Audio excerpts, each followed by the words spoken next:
Hello friends, नमस्ते। आप सबका स्वागत है योगा लाइफ में। मैं उजाला कटारिया, आपकी योगा टीचर। दोस्तों, आज के इस वीडियो में आज हम बात करेंगे व्याघ्र आसन के बारे में। व्याघ्र आसन, जिसे टाइगर पोज बोला जाता है। तो पहले जानते हैं इसके बेनिफिट्स, क्योंकि हर चीज़ का जब हमें बेनिफिट पता होता है तो हम उस आसन को करने के प्रति ज़्यादा अपने एफर्ट्स लगाते हैं। तो ये स्पेशली वीडियो मैं उनको रेकमेंड करूँगी जिन लेडीज़ की डिलीवरी हो चुकी है। आफ्टर डिलीवरी वो अपने वेट को रिड्यूस करना चाहते हैं, स्पेशली अपने पेट का जो मोटापा है उसको कम करने के लिए। तो लेडीज़ के लिए ये आसन बहुत अच्छा है। हमारे डाइजेशन के जितने भी ऑर्गन को स्टिमुलेट करता है, हमारे हिप की फैट को रिड्यूस करता है। देखिए, व्याघ्र और टाइगर पोज। टाइगर पोज, ये कितने सारे योग में ऐसे नाम हैं जो जानवरों के नाम से लिए गए हैं। कैट पोज है, कैमल पोज है, मयूर आसन है, और भी बहुत सारे आसन हैं। तो ये व्याघ्र आसन और टाइगर पोज, ये जो कैट पोज है, जो कैट है और व्याघ्र है, ये एक जैसे देखने में एक जैसे लगते हैं। इनकी जो प्रजातियां हैं वो अलग अलग टाइप्स की हैं, पर वो देखने में एक जैसे होते हैं। इनका पेट जो होता है वो सबसे छोटा होता है। बाकी बॉडी ऑर्गन्स के कंपैरेटिवली जो इनका पेट होता है वो बहुत छोटा होता है। तो ये जो पोस्चर्स होते हैं, कैट कैमल पोज हो गया, कैट काउ पोज हो गया और व्याघ्र आसन हो गया, ये दोनों एक जैसे हैं, बस थोड़ी सी वेरिएशंस है इसमें। हम पहले कैट और काउ करेंगे, उसके बाद हम टाइगर पोज करेंगे। दोनों एक जैसे हैं, बस थोड़ी सी वेरिएशन उसमें ऐड की गई है। तो ये दोनों ही आसन जो हैं हमारी स्पाइनल की उसकी अच्छी मूवमेंट के लिए और हमारे पेट के लिए, दोनों के लिए बहुत अच्छी चीज़ है। और सबसे अच्छा बेनिफिट मैंने ऑलरेडी आपको एक्सप्लेन किया कि लेडीज़ जो औरतें हैं आफ्टर डिलीवरी, उनको अगर अपना फैट रिड्यूस करना है तो वो इसका अभ्यास ज़रूर करें। उनके रिप्रोडक्टिव ऑर्गन्स की फंक्शनिंग को अच्छा करने के लिए इस आसन का अभ्यास ज़रूर करें। प्रिकॉशंस क्या रखने हैं? प्रिकॉशंस हैं, पीरियड्स के दौरान थोड़ा अवॉइड करें, स्पीड कम रखें, उस दौरान इसकी प्रैक्टिस नहीं करनी है। अगर आपके नीज़ में बहुत ज़्यादा पेन है या कोई नीज़ में इंजरी है तो उस टाइम थोड़ा अवॉइड करें, क्योंकि इसमें जो वेट है हमारी नीज़ पे आता है। तो एक और फ़ायदा जो मैं बताना भूल गई आपको, जो साइटिका नर्व का पेन रहता है ना, साइटिका नर्व को ये बहुत रिलैक्स करता है ये वाला आसन। चाहे वो कैट काउ है या टाइगर पोज है, दोनों ही आसन जो हैं साइटिका नर्व को रिलैक्स करते हैं। तो जो लोग साइटिका से फेस कर रहे हैं, साइटिका पेन को फेस कर रहे हैं, वो इस आसन का अभ्यास भी कर सकते हैं। तो चलिए बढ़ते हैं। पहले हम करेंगे कैट काउ, उसके बाद हम करेंगे टाइगर पोज, व्याघ्र आसन। कैट काउ करने के लिए, कैट काउ हम इसलिए कर रहे हैं, ये व्याघ्र आसन की थोड़ी सी प्रेपरेशन है। बॉडी को तैयार करने के लिए हम इस आसन का अभ्यास करेंगे। जो हमारे दोनों हाथ हैं वो हमारे कंधों के नीचे आएंगे बिल्कुल, और कोशिश करिएगा अपने जो हाथों की उंगलियां हैं उसको आप पूरा खोल के रखिएगा। ठीक है, बहुत ज़्यादा हाथ आगे मत लेके जाइए, अंदर भी नहीं रखने हैं। और हाथों का जो डिस्टेंस है वो भी शोल्डर के डिस्टेंस जितना रहेगा। और नीज आपके हिप के नीचे रहेंगे, बिल्कुल आपके हिप के नीचे रहेंगे। और आपके जो पैर हैं वो बिल्कुल नी के सामने रहेंगे। ऐसा नहीं है आपके पैर पीछे से जुड़े हुए हैं और नीज खुले हुए हैं, ऐसा नहीं करना है। देखिए, हिप के नीचे नीज है, नी के सामने आपका एंकल होना चाहिए, ये पोजीशन होना चाहिए। और जो नीज के बीच का गैप है वो हिप जितना गैप होना चाहिए। इन चीज़ों का ध्यान रखते हुए हाथों का चेक करिए अपना, बिल्कुल कंधों के नीचे हो आपके हाथ, आपकी उंगलियां। उसके बाद यहाँ से क्या करेंगे, सांस लेते हुए हमें ऊपर आसमान की तरफ देखना है और अपनी जो रीढ़ की हड्डी है उसको नीचे की तरफ लेके जाना है। अपनी बैक में एक आंच लेके आएंगे डाउनवर्ड।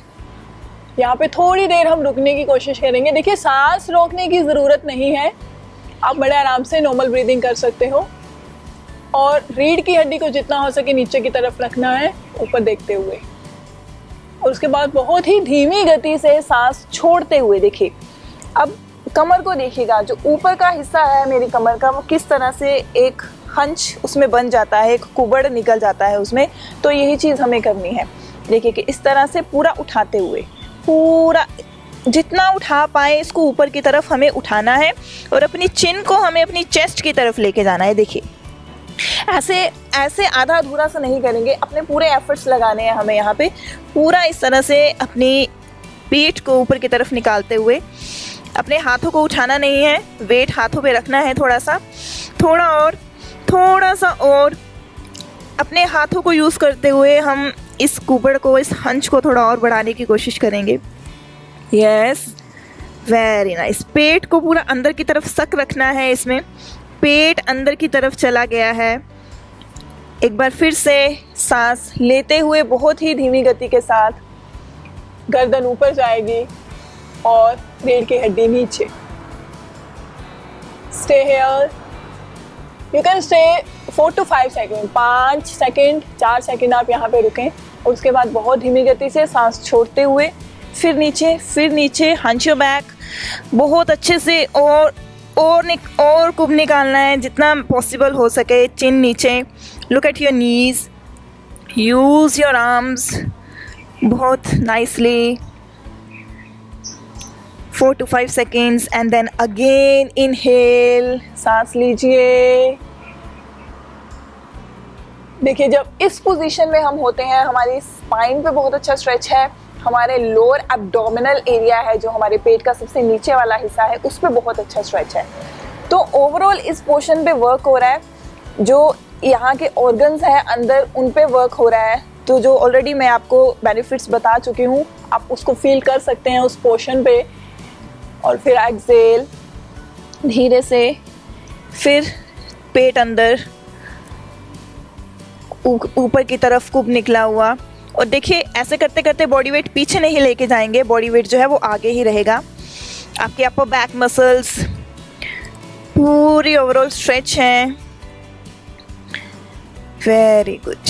ये हमने 3 बार किया और उसके बाद धीरे से रिलैक्स, या इसी तरह आप वापस जा सकते हो। थोड़ा सा अपने जो हिप्स हैं वो अपने एंकल्स पे रखते हुए, हाथों को वही रखिएगा, हाथों को मत हिलाइएगा, नीज भी वही रखिएगा एज इट इज। यहाँ बैठ जाना है, एल्बो नीचे, यू कैन रिलैक्स।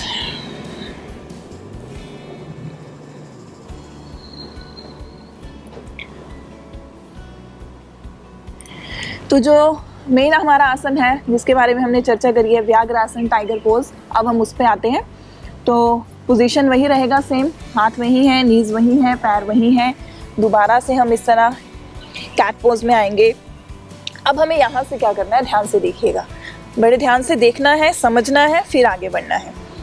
अभी देखो, नॉर्मल है, जो पीठ है मेरी, जो रीढ़ की हड्डी है वो बिल्कुल स्ट्रेट है, नॉर्मल है, नीचे देख रही हूँ मैं। अभी धीरे से हम क्या करेंगे, अपना राइट लेग स्ट्रेट करने की कोशिश करेंगे। पहले इसको स्ट्रेट करो, फिर इसको सांस लेते हुए धीरे धीरे ऊपर उठाओ, सांस लेते हुए, और अपनी गर्दन को भी ऊपर उठाओ। इतना कर लिया। अब अपने नी को मोड़ते हुए देखो, पहले लेग नीचे था, पहले अपने लेग का पोजीशन देखते हैं। इसको ऊपर उठाया, फिर इसी नी को फोल्ड करते हुए अपने जो पैर है, आपका जो पैर है उसको अपने सर की तरफ लाना है, अपने सर की तरफ। देखिए, अब इस पोजीशन में लोअर पोर्शन स्ट्रेच हो रहा है, आपके हिप पे बहुत अच्छा इफेक्ट आ रहा है, आपकी थाई पे। तो ओवरऑल कितने ऑर्गन्स में एक साथ काम हो रहा है। तो ये चीज़ें डेफिनेटली हैं जो आपके मोटापे को कम करने में आपकी हेल्प करने वाली है। बहुत पेशेंस के साथ करना, आराम से, इसको बहुत जल्दी जल्दी करने की कोई ज़रूरत नहीं है। तो फिर वापस आते हैं, एक साथ शुरू करते हैं। सांस लेते हुए ये क्रिया शुरू करनी है हमें। सांस लेते हुए पैर आपका सर की तरफ आएगा, इस तरह से उसको मोड़ना है। अगर आपको चेक करना है, आप इस तरह देखिए कि पैर किस तरफ जा रहा है आपका, चेक कर सकते हैं आप अपने आप को।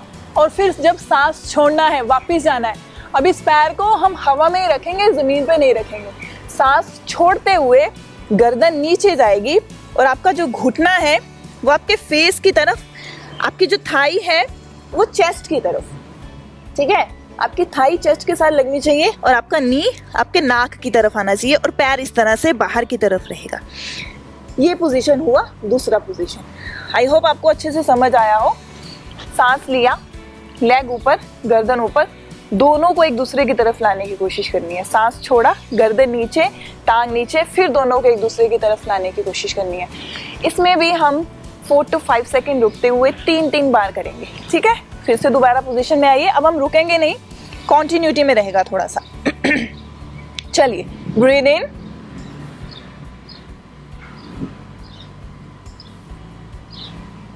ब्रीद आउट, जब इस पोजीशन में हम आए हैं तब भी देखो ऊपर वाला पोर्शन जो है पीठ का उसमें कुब है, हंच बनाना है उसमें भी, ठीक है, राउंड शेप लेके आना है, हर चीज को ध्यान में रखते हुए। Again inhale,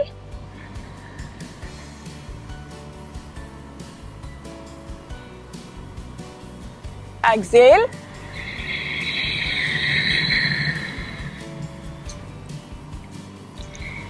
third time, inhale,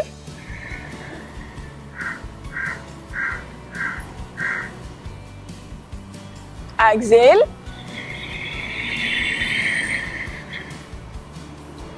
and relax.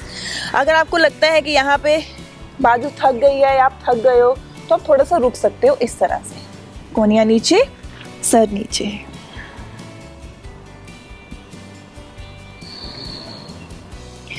अब दोबारा से, अब हमें दूसरी लेग से करना है। फिर चेक करो अपना पूरा पोस्चर, अपना अलाइनमेंट चेक करो कि हम सही हैं, गलत, हमारे नीज में गैप, हमारे पैरों का गैप, हाथों का गैप सही है। Then start. चलिए, इनहेल, इस तरह से पैर सर की तरफ, थोड़ा सा चेक कर सकते हैं हम, और जितना हो सके इसको ऊपर की तरफ उठाने की कोशिश करो, ऊपर की तरफ।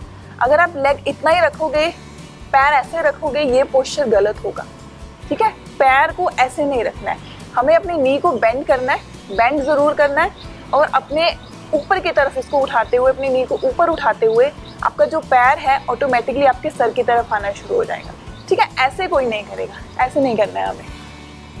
और फिर एक्सहेल,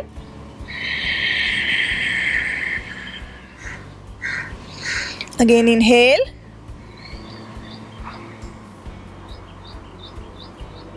एक्सहेल,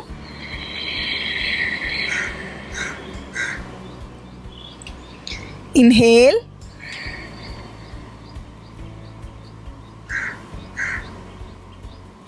एक्सहेल,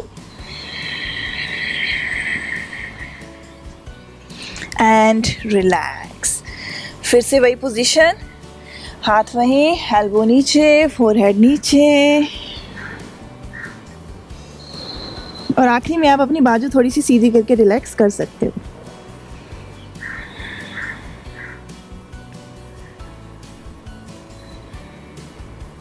उसके बाद धीरे से वापस सांस लेते हुए। मैंने सिर्फ 3 टाइम्स किया, आप इसको 5 से लेके 10 के बीच में ले जा सकते हैं। अगर आप प्रैक्टिस कर रहे हो ऑलरेडी योगा की तो आप इसे बड़े आराम से कर पाएंगे, इवन आप इसको 10 से ज़्यादा भी कर पाएंगे। पर अगर आपने कभी नहीं किया है या शुरुआत करनी है या बहुत कम करते हो तो धीरे धीरे इसको आप बढ़ा सकते हो। तो ये एक आसन बहुत अच्छा है, ज़्यादा मुश्किल भी नहीं है, समझने की ज़रूरत है, थोड़ा सा अपने पोस्चर पे ध्यान देने की ज़रूरत है। तो आज ये छोटा सा एक वीडियो आपके लिए था। अगर आपको अच्छा लगा हो तो लाइक ज़रूर करिएगा। अगर आप चैनल पहली बार देख रहे हो तो सब्सक्राइब भी ज़रूर कर दीजिएगा। मेरे चैनल के साथ आप जुड़े रहे, यूट्यूब पर भी, फेसबुक पर भी, इंस्टाग्राम पर भी। आप सबका बहुत बहुत धन्यवाद।